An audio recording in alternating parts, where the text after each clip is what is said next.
This week we got the case of Elisa Lam. What did I say, Morgan? What did I say? Elisa Lam. This kid's For finally the paying first attention. time. You didn't fucking We've say it the we've first done this time. intro 3 No. times, and this No. kid does not remember.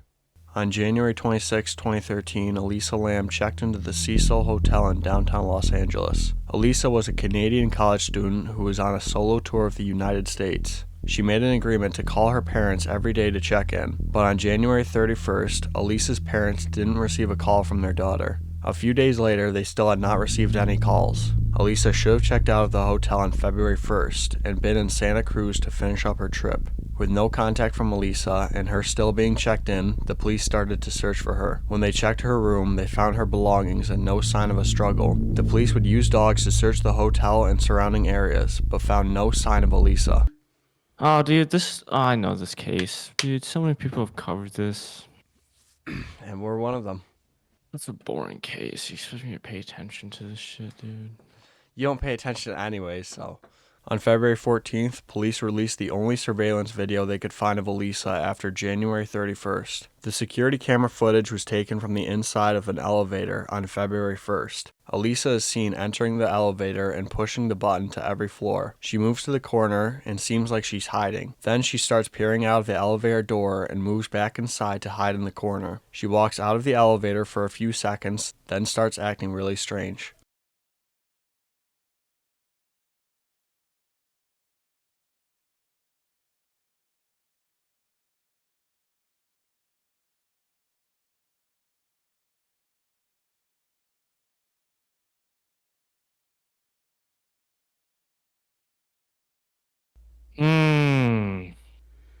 Oh, you seem to be a little bit interested. You interested in this case? This case is so boring. Okay, it's still boring. This is reportedly the only camera that saw her that night, which is strange based on how big the hotel is. Over the next few days, residents of the hotel began complaining about low water pressure in the showers, and some guests had water coming out black. Those who drank the tap water said that it had a strange taste. On February 19th, the body of Elisa Lam was found in a water tank on the roof of the hotel. The body was severely decomposed, and the autopsy indicated that Elisa had drowned. She drowned in the water tank. How do you think that happened? The investigation said that Elisa had climbed into the water tank by herself and couldn't get back out, resulting in her death. However, many find this unlikely. To get to the roof, she would either have to use one of the 3 fire escape ladders, which could only be accessed by certain windows, or climb to the top of the staircase and open the emergency door, which would automatically set off an alarm. Then to even get in the water tank, she would have to find a ladder, climb up, open the 20-pound lid, jump in, and close the lid. Just try to be fucking interested. So she lifted 20 pounds. That's impossible. No, women can't lift objects, actually. Also, I don't think an alarm goes off if you open an emergency exit. I think that's bullshit. Are you fucking stupid? I'm not stupid. Alarm wouldn't go off. What do you mean? I mean, it wouldn't go off. That's how emergency exits work. No. That's why none of them work. I swear to God. You've tested all of them? I've opened so many emergency exits wondering if something will happen. Nothing ever happens. Also, it's like in a high school. Yeah. What about high school? Emergency exits don't make sounds. We didn't have emergency exits. Yes, we did. The emergency exits were the doors and windows. There were doors that said, yeah, no shit, an exit is a door. No fucking shit, Caleb. Jeez, sorry. I mean, they were regular doors. Were the doors and windows. Yeah, no fucking shit. You want us to phase through a wall as an emergency exit? What kind of answer is that?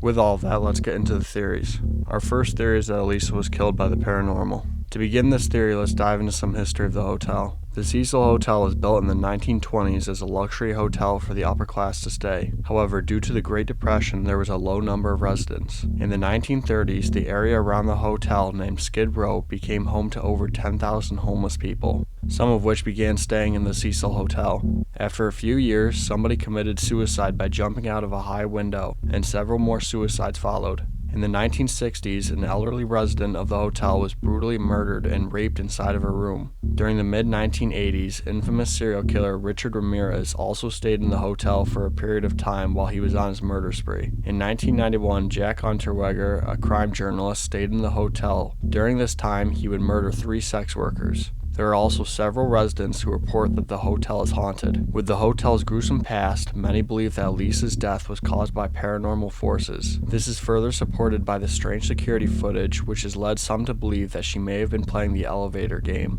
The elevator game is a ritualistic game where a person follows a specific method of pushing buttons. If done correctly, the elevator is supposed to bring you to another dimension. At some point during the game, a woman will enter the elevator. The player is not supposed to look at or engage with her in any way, or they will never return to their dimension. In the security footage, there is a point where the elevator starts to close but reopens as if somebody was standing there. However, nothing is in the elevator's way. In fact, during the footage, the elevator stays open for multiple minutes without there being anything in the door. Some believe that the doors may not have been closing because there was a ghost in the doorway, a ghost that only Elisa could see, which would explain her strange behavior. Perhaps Elisa played this game wrong and was killed. I like that theory. Okay. I think that's the one. That's really creepy and spooky. The second theory is that Elisa was murdered. In the security video, Elisa appears to be hiding from somebody, and at some point appears to talk to somebody who isn't seen in the video. It would also be more plausible that somebody threw her body into the water tank, then closed the lid behind them. Many theorize that an employee of the hotel had killed her. An employee would have access to the security camera to delete any footage. This would explain how there was seemingly only one security camera that saw Elisa. An employee could also get access to the roof, explaining how she got up there. There is also the possibility that she was killed by a local. As mentioned earlier, the hotel was located in a shady area filled with criminals and homeless people. While she was staying at the hotel, she made a blog post saying, quote, "I'm going out tonight. I really hope no creeper comes near me. Seriously though, those Italian and Mexican guys go after you strong, show the slightest inclination and they hound you." Perhaps a local started following and stalked Elisa back to the hotel and eventually killed her. The problem with this theory is that the autopsy report said there was no signs of trauma on her body. It would also be very difficult to drag a full-grown person's body through a hotel up to the roof, then throw her body into the water tank 10 feet off the ground. No, seriously. I think that didn't happen. Okay. Our final theory is that Elisa committed suicide. In her past, Elisa had been diagnosed with depression and bipolar disorder. She was prescribed several medications for these mental illnesses. Her mental state can clearly be shown in the elevator footage, with her bipolar disorder explaining why she appears calm in the beginning, then clearly becomes stressed out for no apparent reason. But this doesn't explain how she got to the roof. However, a YouTube video posted a few weeks after Elisa's death shows somebody climbing to the roof using the fire escape ladder. They also climb on top of the structure next to the water tanks. Once on the structure, the person looks down at the 4 water tanks, and 2 of the lids had been left open by the hotel. This video proves that it is completely possible for Elisa to climb to the roof, then to jump on the water tank without needing a ladder. It also shows that the hotel sometimes would leave the lid open. The hotel said that the lid had been closed when they found Elisa's body. Perhaps they lied about this to avoid liability for Elisa's death. Perhaps Elisa had purposely jumped into the water tank to kill herself, or maybe she climbed to the roof and jumped into the water tank because she believed somebody was chasing her because of her bipolar disorder. She probably drowned from the water. I don't think a ghost threw her into the water tank. Well, ghost didn't throw her. Like, ghost probably possessed her. The ghost dragged her to the roof and threw her in the water tank. Possessed her. The ghosts were hazing her. Oh, Caleb. Well, You never know. Sometimes the most simple solution is the true solution. Good quote. Good quote. You like that? No.